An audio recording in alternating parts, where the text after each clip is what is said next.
Okay, so in this lecture, we're going to talk a bit about perception, gestalt, and composition. And really, the idea is that we're going to start into those basic building blocks of psychology, why we perceive things the way we do, why, as designers, we have the ability to play with perception and play with the way that people see images and way that people see the world. And so, yeah, let's get started. So, what is perception? Well, at the basis of our class in Art 101, and really the basis of all design, is the understanding of perception. And you've probably heard that word thrown around in various contexts yourselves out in the real world. Um, but usually when we talk about perception, the first thing that comes to mind is how we see things or how we perceive things. And there's usually a very visual connotation to the word perception. But really, when we talk about perception, we're talking about using all five of our senses to form an understanding of the world. So we're constantly taking in information with our senses, but then we have to make sense of that information by organizing the bits of information, by forming patterns, and making connections between things. As human beings, we love finding meaning in things. We love making connections between one thing or another.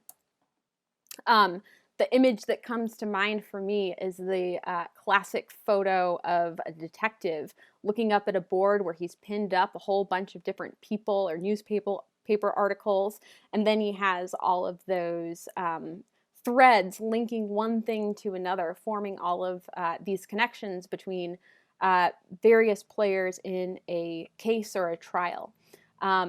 And, you know, usually when you see that in the media or on TV, it's sort of like, oh, wow, okay, I really don't know if that's how you get to point A to point B, but it's kind of a humorous depiction of what our minds actually do.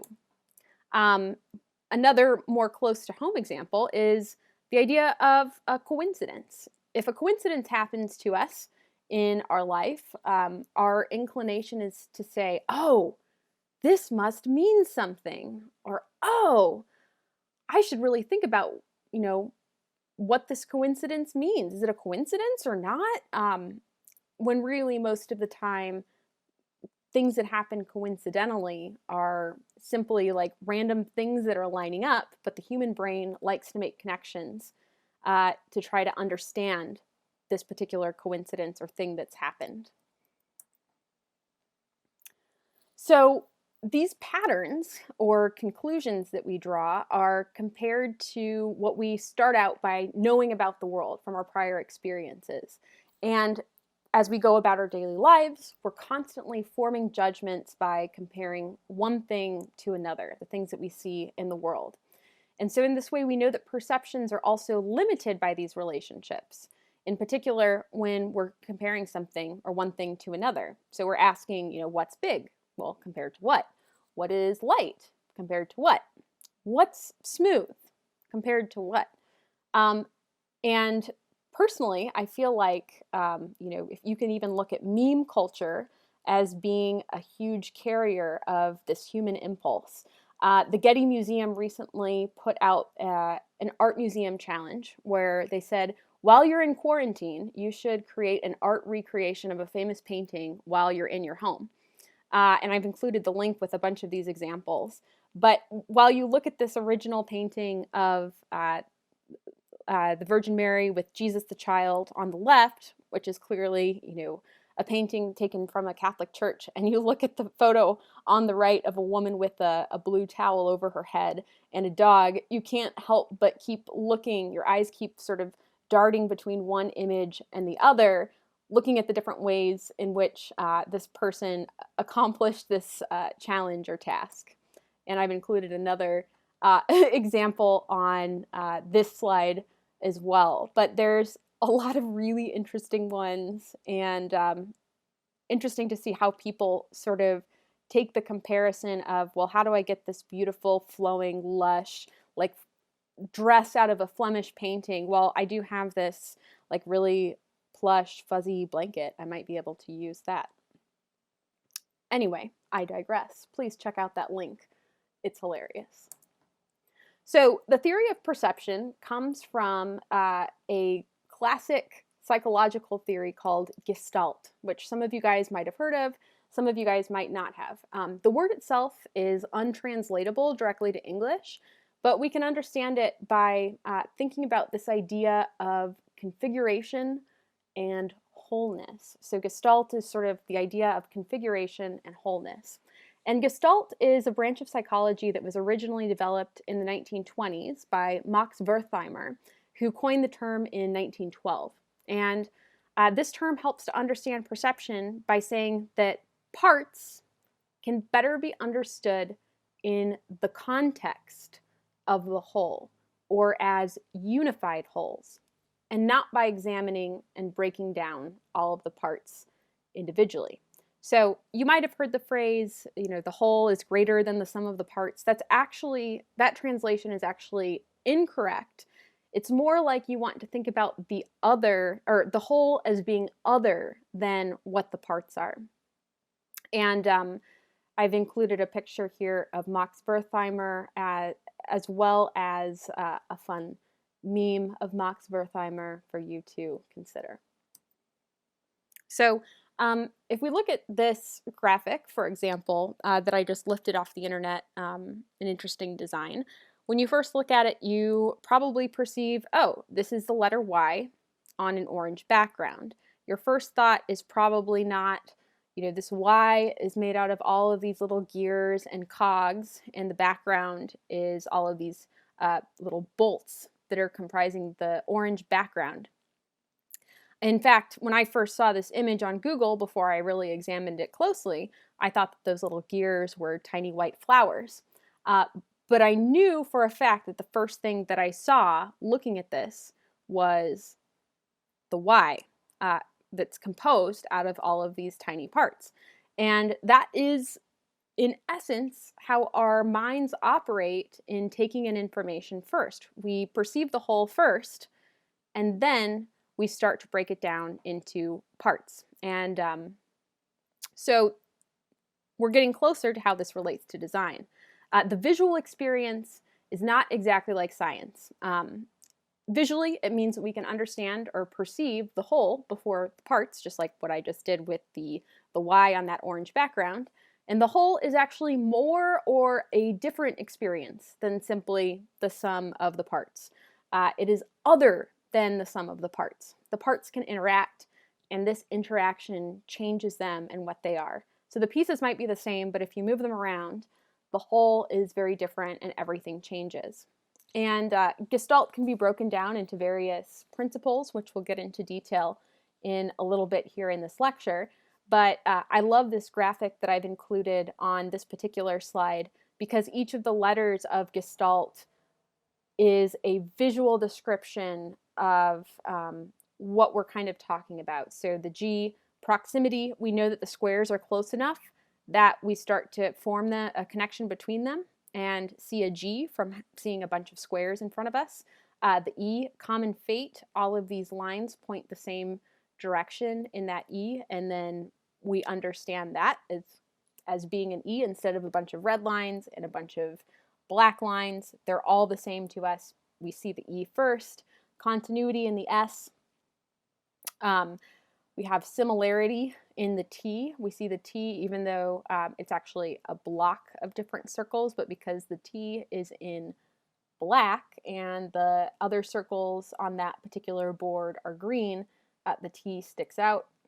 The A, closure, we're missing a whole piece of the left-hand side of that A, and yet we still read it as an A because our eyes and our mind closes that gap for us.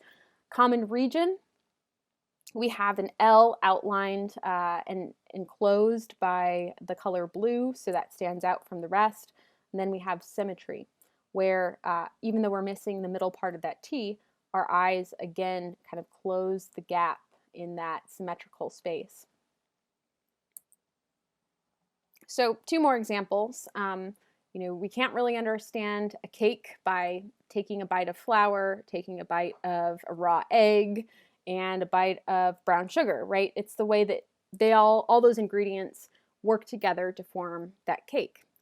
Similarly, A face is more or different than a series of features, and the ordering of those features and their placement is far more important in recognizing a face than the specifics of the individual features.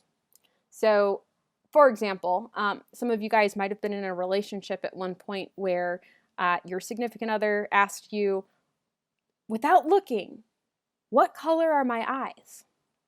And if you were literally clueless about that and your partner got upset with you for not knowing what color their eyes are, it's actually grounded in our human nature not to remember tiny details of the face, but rather the placement of how far are the eyes from the nose, from the eyebrows, from the mouth, whereas the color of the eyes is a tiny detail that doesn't help us to put together that full picture of the face. So if you've been on either side of that argument in a relationship, just know there's no need to be angry or mad at each other. It's totally normal. So another element in Gestalt is the idea of order. Humans love order. We need it. I actually included on this slide a boring picture of one of your DePaul University classrooms because, I mean, you know, obviously you're not attending class right now, but you all know what this looks like, right? You walk in, it's fairly blank. Everything is in the shape of a square, a rectangle, from the tiles of carpet on the floor to the actual tables that you walk up to the shape of the projection screen, to the ugly fluorescent lights on the ceiling. Everything is a grid. Everything is geometric. Everything is symmetrical. But when you walk in, you look at the big picture before looking at all of the details. You look at this photo and you say, oh, this is a picture of one of my classrooms at DePaul. You don't necessarily say, oh, the chair in this classroom is the color black. Or you don't necessarily say, oh, it looks like that computer up at the front is a PC and not a Mac, right? If we try to constantly figure out all of the details to something, or if we noticed all of the details first, we'd go crazy. And this is partly a biological response. We have to take in the information as a whole in order to move forward. And if we get too caught up in the details, this can set us back and take unnecessary time. So, interestingly, if given a set of dots or a series of dots, we try to connect them, we try to see patterns or find an image. And so on this slide, I've included two pictures of Dalmatian. The one on the left is really just a bunch of dots out of context or frame, but you could probably decode pretty quickly that there are two Dalmatians on this slide by making all of those connections between the dots in your mind to have it pop out from the background. And as a final example, let's say an airplane goes by and I ask you to describe it to me visually and really quickly. What do you do first? Well, you probably don't start drawing a tiny little picture of one little window next to another little window next to another little window. Your impulse is probably to draw some kind of outline of the entire plane and then fill in the details like the tiny windows on the side.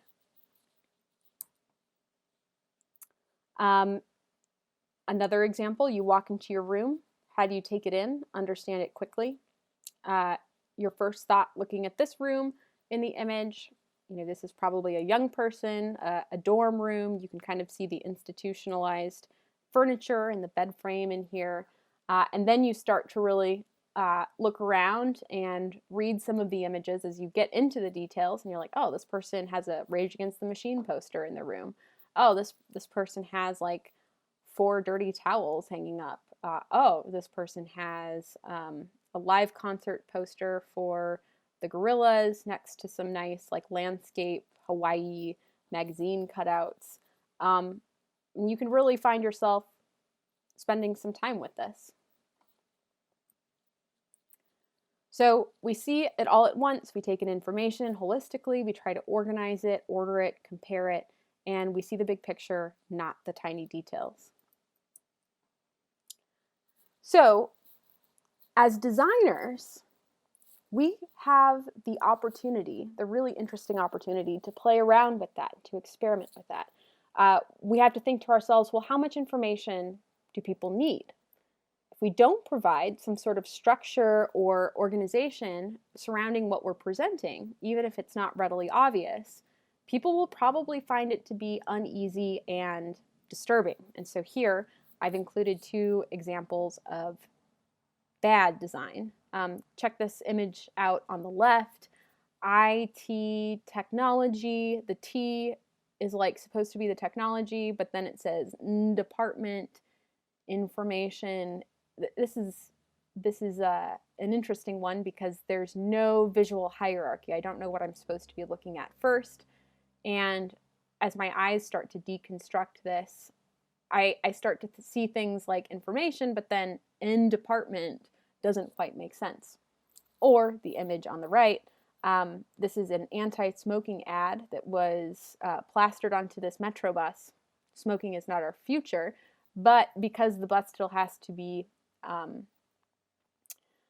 shown to be a school bus, they left in the school sign on the back, and so your eyes start to connect quit school instead of take action, take control, quit smoking, which is at the bottom. So you can kind of see the visual hierarchy is so messed up that now all of a sudden the school bus advertisement seems to be telling the outside viewer to quit school, which is really bad design.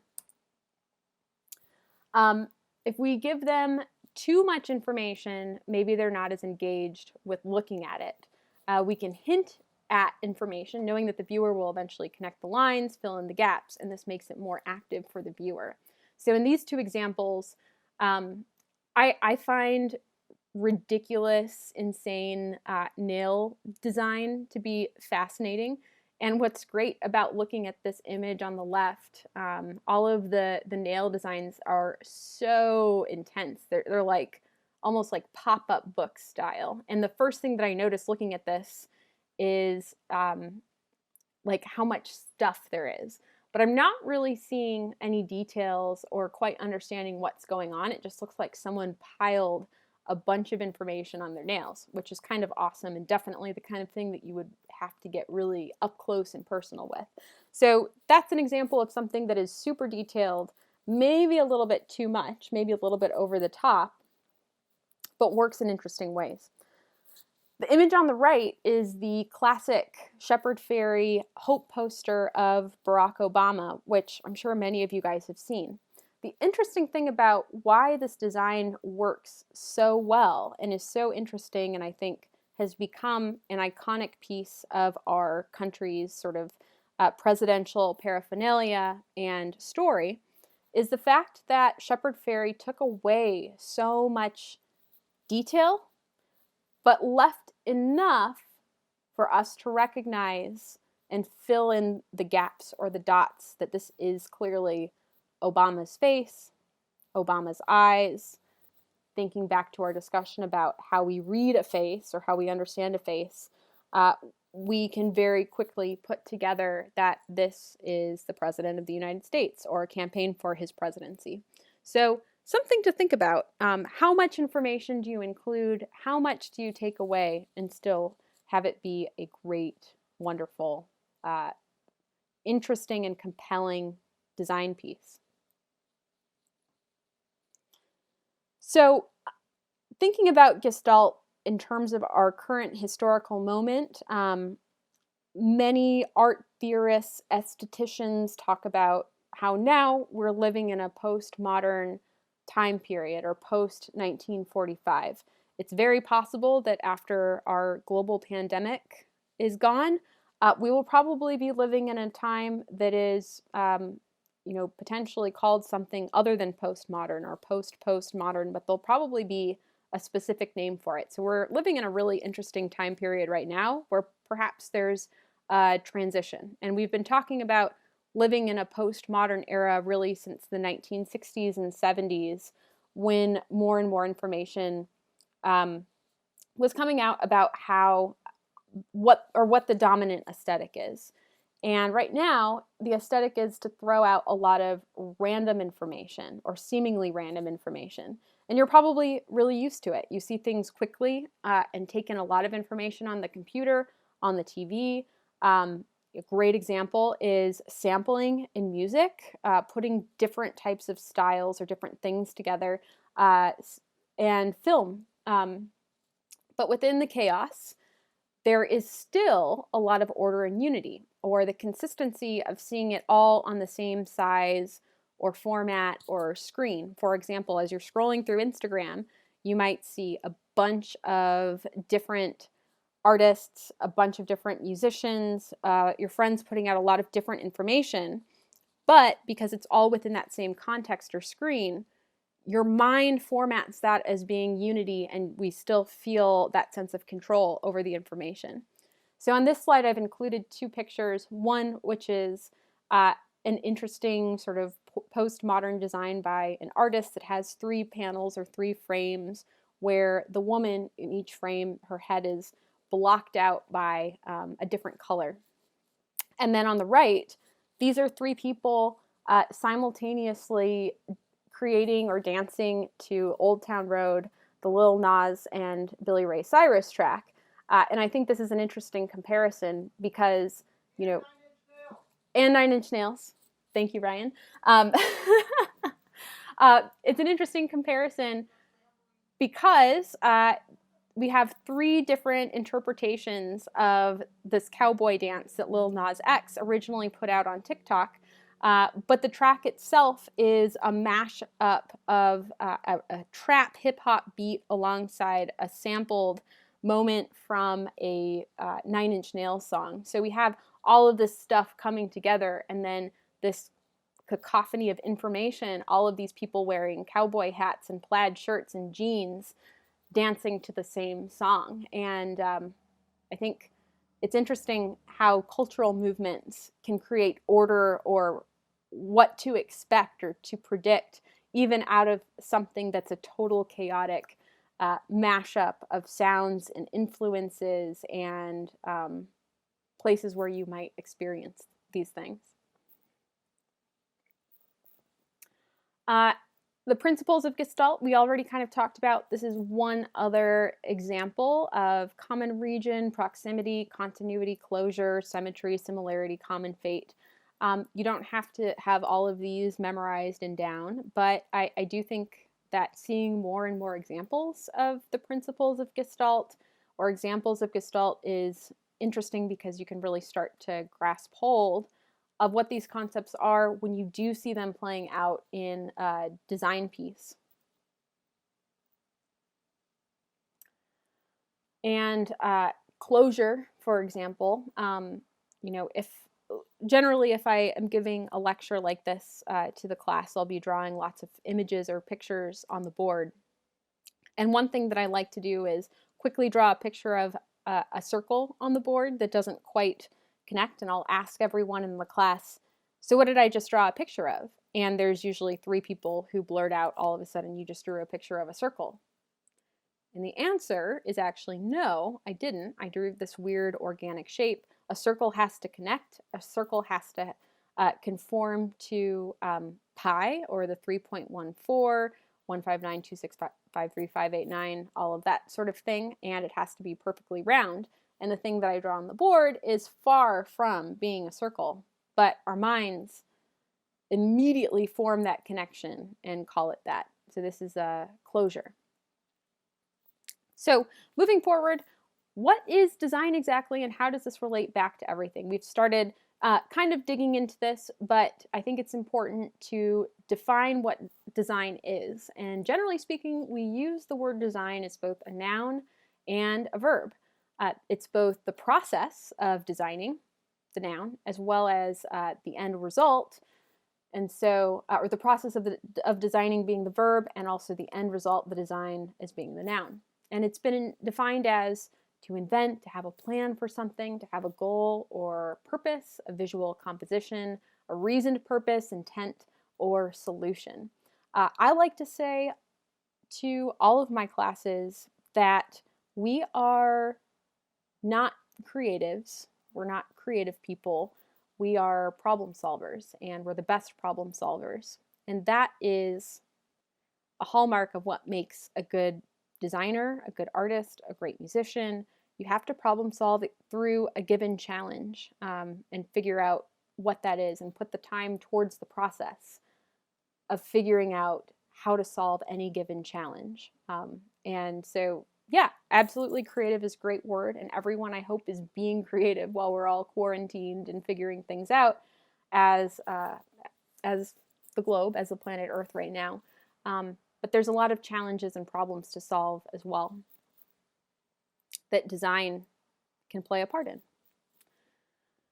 This might be review from your high school art class or your high school design class, but generally speaking, when we talk about design, we speak about the elements of design, the parts that we have to work with.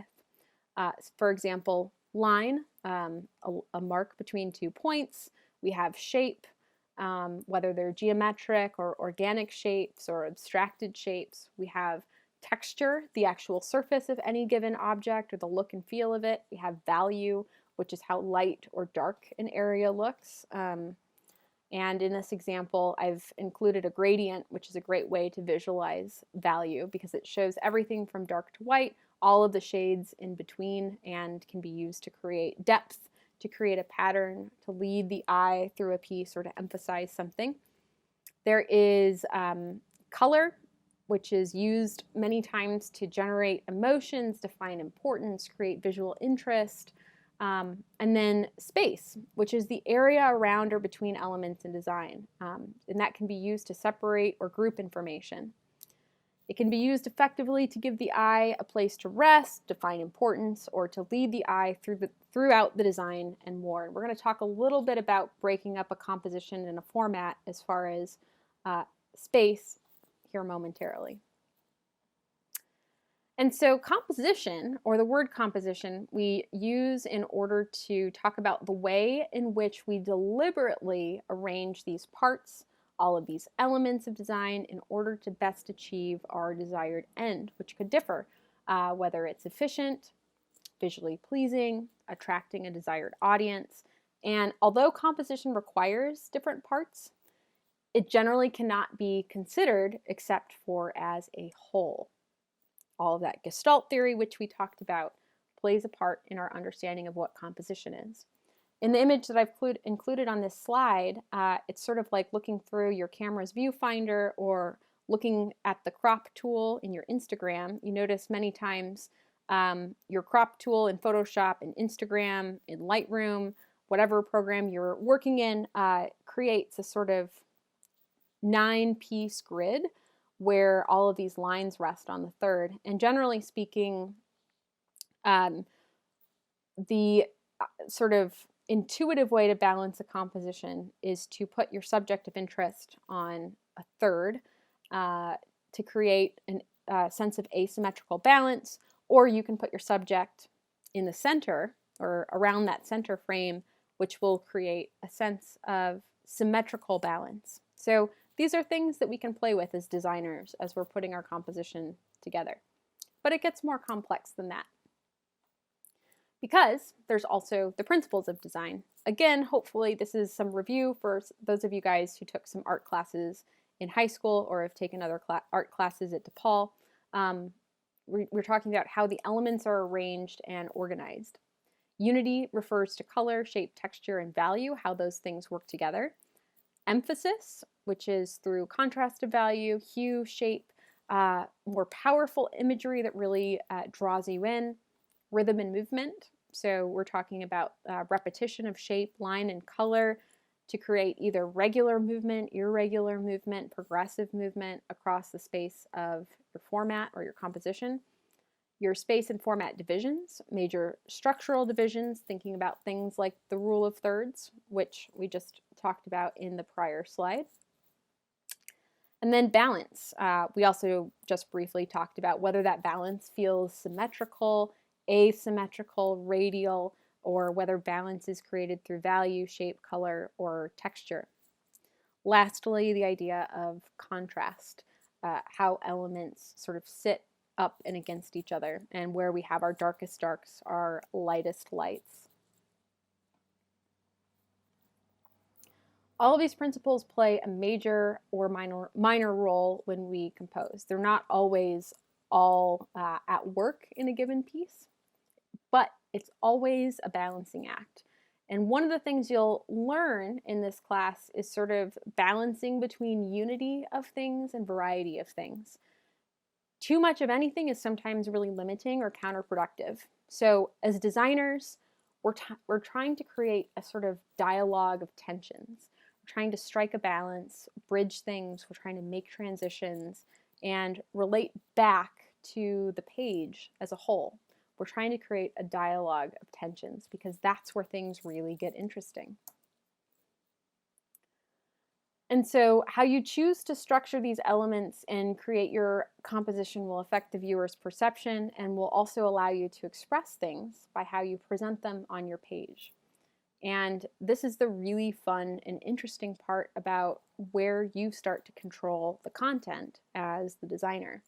And here I've shown a little screen cap of a Photoshop project in progress of sort of turning this portrait of a woman into a really interesting digital collage.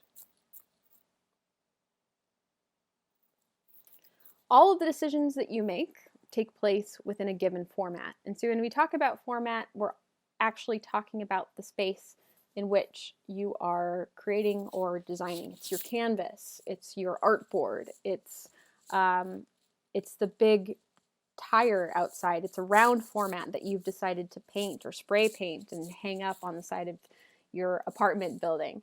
It is the format. You decide what happens and you can take control of the comparative relationships that happen within that format in different ways.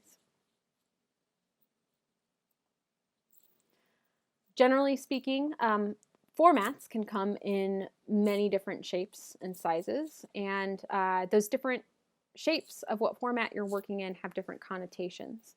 So if you're working within a rectangular format, which is, you know, the piece of paper in your notebook, it's your printer paper, it's a large poster board, rectangular formats generally connote something that's really solid or steady. We relate to it physically. If it's a vertical rectangular format, it feels like a body. If it's horizontal, we relate to it because it feels like a landscape. And all of the physical laws of gravity apply, and it's something that we know. It's something that we feel. It feels bodily. It feels like looking out a window.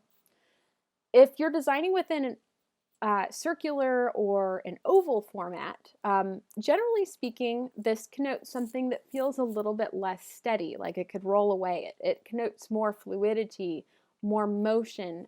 Sometimes the circular format can connote something that feels more gentle or has a sense of spirituality or sublime. It feels unified. It's a little bit different than how we see and how we feel.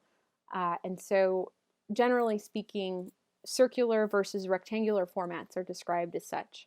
And of course, you could create a format which is a interesting cutout organic shape that's neither circular nor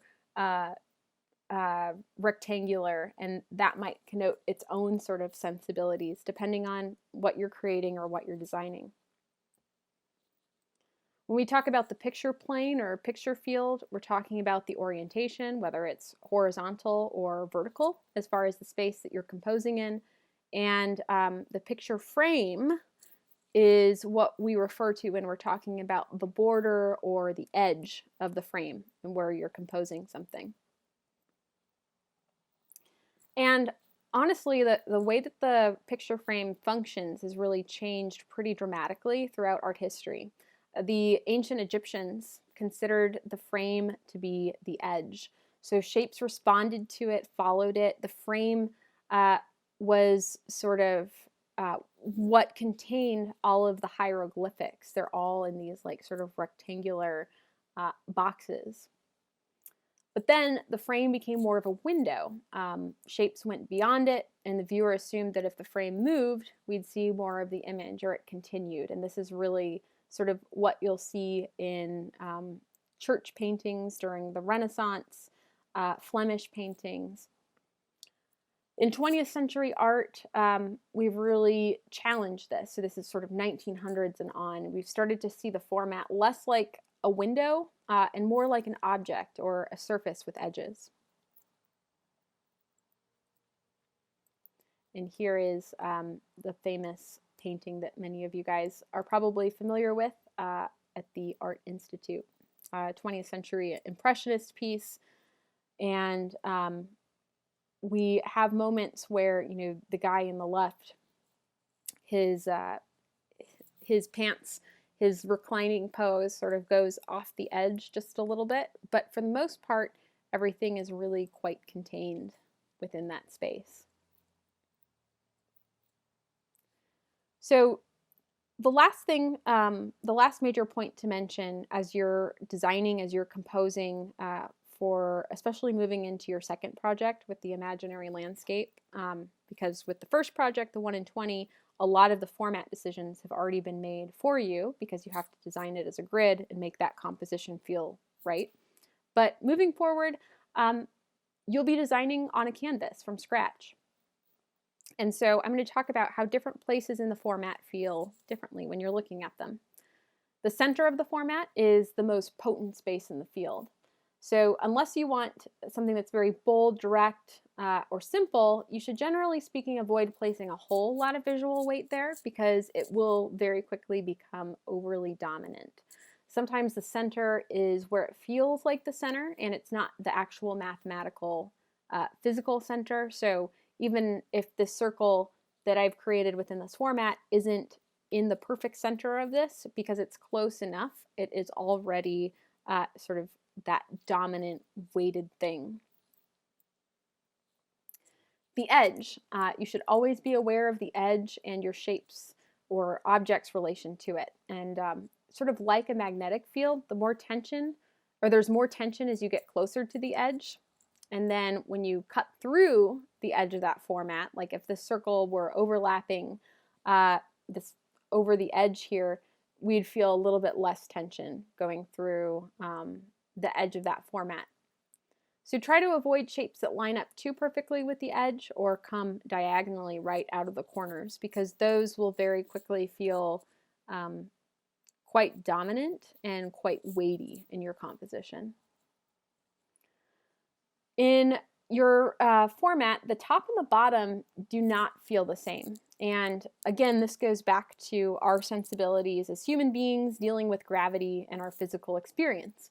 We know that heavier things fall to the bottom. So usually in a composition or a rectangular format, there's usually more stuff at the bottom. Think landscape paintings, think portraits where, you know, there's more space above the head than there is beneath, right? You kind of crop it in to be that classic portrait style. When things are higher up in the field, it's like they've overcome gravity, especially if they're big.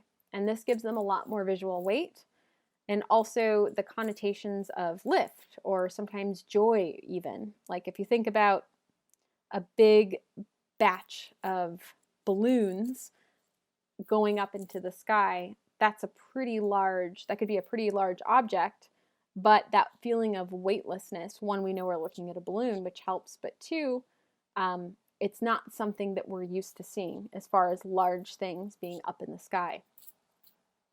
It can start to feel really awkward if a composition has a lot of weight up at the top. Thinking about the right and the left, things on the right seem heavier generally, slightly larger or more powerful, typically because we read left to right and top to bottom, and you can use that concept to direct your viewer. Again, I'm breaking down how formats feel, sort of physically looking at them. A lot of the design process and putting together a composition is going to be more of an intuitive experience. So that means placing things on your frame as you're making your digital collage, stepping back, thinking about them, looking at them from a distance, observing them close up, not getting too wrapped up in the details, but constantly reminding yourself to zoom out, to look at what this composition looks like from further away and see how it feels. Here, I've made a comparison between, a format where we have two shapes. One's a triangle and one's a circle, and they're both empty shapes. The minute I fill that circle in with black, the right side of this composition all of a sudden feels quite a bit heavier because I've added value to that shape. And again, I mentioned this in our earlier conversation talking about the edge of the format, but corners. Try to avoid things coming directly into a corner at a 45-degree angle. It will feel overly rigid and structural and will immediately take your viewer's eye or your eye to that space. So lastly, shapes in the composition. I've shown you a bunch of examples, but a lot of what we can learn about overall compositions can be found first in shapes, and compositions deal with relationships. So you start by having a simple relationship, which is a field and one shape. But as you've seen in the last couple of images that I've just shown you, that relationship isn't necessarily super simple because it constantly matters where you position that shape within the format.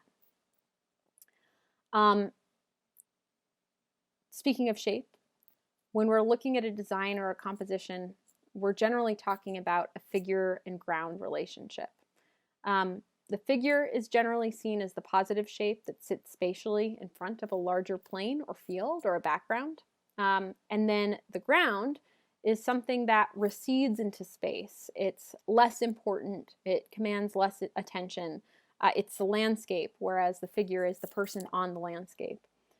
What's interesting about some optical illusions, like this picture that many of you guys have probably seen of the vase, which is also simultaneously two people looking at each other, or this image on the right, which is the optical illusion of the old lady versus the young lady. Generally speaking, our eyes have to flip in order to see one or the other, and we can't see both of them simultaneously because our brain has to flip what is the figure, what is the ground, as far as the black space versus the white space in each of these depictions. If you can't see either the old woman or the young woman, by the way, I can explain really quickly. The young woman's eyeball is here with her little nose, and then she's wearing a feather here, and then a little choker on her neck. The old lady, this is her eyeball, which is the young lady's ear. This is her nose, really big, sort of really big nose, and her other eye is over here. And the thing that we thought about as being the choker on the young lady is the old lady's mouth with her chin underneath. Simple shapes are generally geometric shapes. They're easy to grasp, understand, remember. They have a simple structure. There's not a number of parts, but how the parts are organized. They're geometric. They have a predictable axis. They're regular, simple shapes. Whereas organic shapes, we generally talk about as being complex. They don't have a simple structure. They're irregular. They're unexpected. It's like it grew rather than was planned. These shapes feel more animated. They have more of an exaggerated axis. They feel gestural. It's like they feel like they're made of rubber. They can be dynamic and lively as opposed to being more static and calm like your geometric shapes. And with that, I hope you have a good idea of a few of the basic concepts in design, principles of Gestalt, the principles of design, elements of design, and understanding of composition. And all of these will be applied to that form and composition quiz, but you're more than welcome to pull up these slides and the lecture to review prior to the quiz or during the quiz if you need to brush up on anything. So thanks, everyone.